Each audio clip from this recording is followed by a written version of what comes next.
कसा काय वाटला तुमच्या भाऊने केलेला हेअरकट? तर राम राम मंडळी, जय खानदेश. मी तुमचा लाडका पप्पू.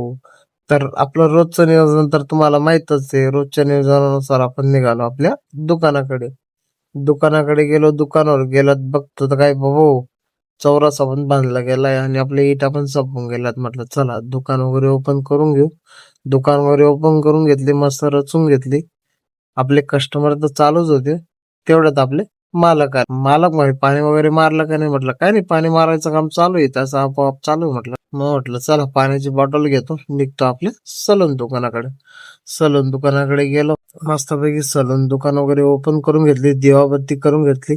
आपले कस्टमर चालू होऊन गेले.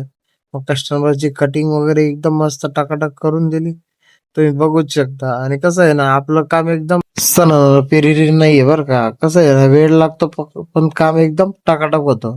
कसं आहे ना, कष्टाचा आवाज कोणालाच ऐकू येत नाही, पण कमवलेला पैसा हा डोळ्यात खटकतोच. मग दुकान वगैरे मंगल करून घेतली, निघालो आपल्या घराकडे.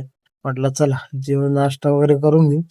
नाश्ता वगैरे केला, परत निघालो आपण आपल्या दुकानाकडे, किराणा दुकानाकडे. किराणा दुकानाकडे गेलो, पप्पा ते पाणी मारत होते. पप्पांनी त्यांना म्हटलं तुम्ही जा घरी, तेवढं एक छोटू पतंग घ्यायला आला.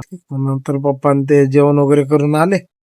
मग पप्पा त्यांना म्हटलं मी आता जातो आपल्या घरी. म्हटलं मग घरी गेलो. भाऊन ते माल वगैरे आणला होता, भाऊन त्यांनी माल वगैरे उतरून घेतला.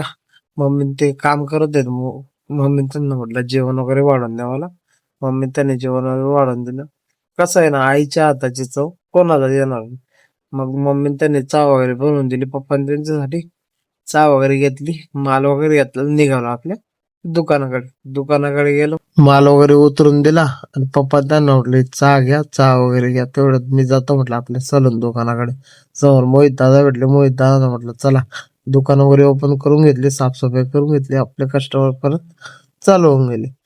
कसं आहे ना, कस्टमर चालू राहतील तेवढं तुम्ही एक काम करा ना, आपल्या पेजला फॉलो करून घ्या आणि हा ब्लॉग पटापट शेअर करून द्या तुमच्या मित्रांना, त्यांना पण बघू द्या थोडं. कसं आहे ना, हसणं हे आपल्या तब्येतीसाठी चांगलं असतं. आणि मी कसं आहे, थोडीफार कॉमेडी पण करतो. जमत नाही मला कॉमेडी करणं, पण करतो थोडीफार. ब्लॉग आवडल्यास लाईक, फॉलो, शेअर नक्की करा. आणि ब्लॉग कसा वाटला हे कमेंट मध्ये नक्की सांगा.